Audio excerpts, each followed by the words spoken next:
Welcome to the HyperX Academy.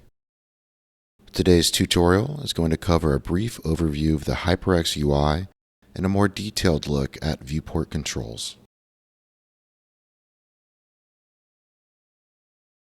The HyperX UI provides a number of features you can use to view, organize, and interact with elements of your design. The ribbon located at the bottom of the screen and the custom ribbon located on the left side of the screen offers a model-centric workspace to view and interact with your design. On the far left side of the screen, the various trees like the structure tree, fem tree, CAD tree, and property tree are housed. These trees offer a detailed organization of their respective entities to facilitate easier interactions with them. In the top left corner of the screen are the selection wheels. These allow the users to select entities within the model. In the top right corner, the view cube allows users to manipulate their view of the model on the screen. And finally, in the bottom left corner is the HyperX CSys. This simply gives the user a reference of the 3D orientation of the model.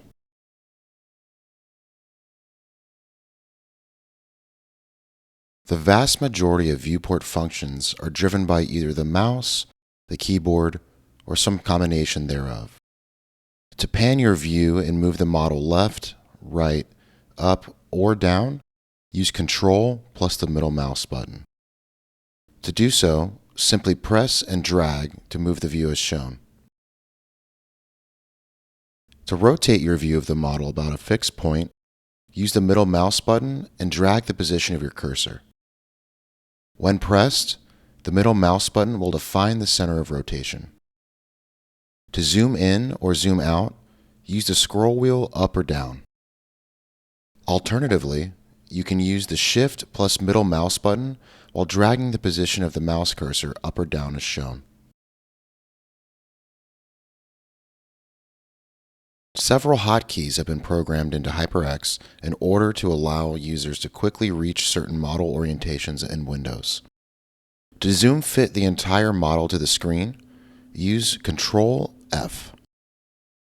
To perform in-plane rotations of the model, use Control plus R for rotate, plus the middle mouse button, plus mouse movement as shown. Control plus A for all selects all visible zones and joints in the viewport.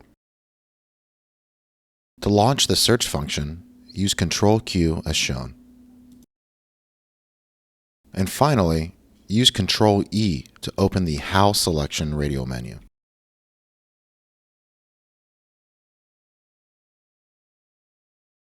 Similar to other model-centric software, HyperX offers a view cube found in the top right corner of the viewport. Some enhanced model positioning options of note are left-clicking on the edges, corners, or faces of the cube. Doing so will rotate your view and center its position relative to the corresponding selected perspective. If you left-click on the view cube and drag the cube, the model will rotate accordingly. Finally, left-clicking on the ring and dragging will rotate the model in this plane about the viewport center.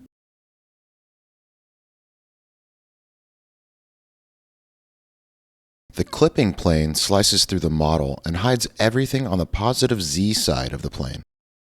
This makes it useful to quickly view the interior of a model. Every single type of model entity will be cut by the clipping plane, including all element types, plies, cores, etc. Toggle the clipping plane of the View tab on the main ribbon as shown. The positions of the clipping plane can be modified by clicking and dragging the coordinate axes that appear when the clipping plane is activated. For freeform positioning, click and drag the sphere at the origin of the coordinate axes to freely move it anywhere in the model. To slide along an axis, click and drag the individual axes to move the clipping plane only in that direction. And to rotate, click and drag the curved bars to rotate the clipping plane about the corresponding color-coded axis. Touchpad mode can be enabled on the View tab of the ribbon.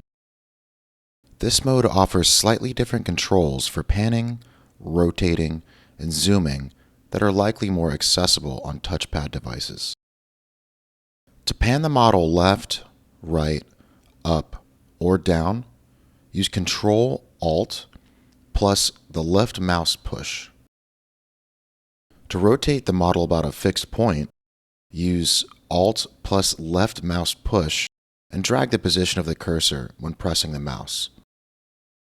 To zoom in or out, pinch the touchpad or use Shift plus the two-finger swipe up or down. The position of the cursor determines the zoom center. Thanks for stopping by the HyperX Academy. We hope you enjoyed this tutorial, and we'll catch you in the next HyperX Academy video.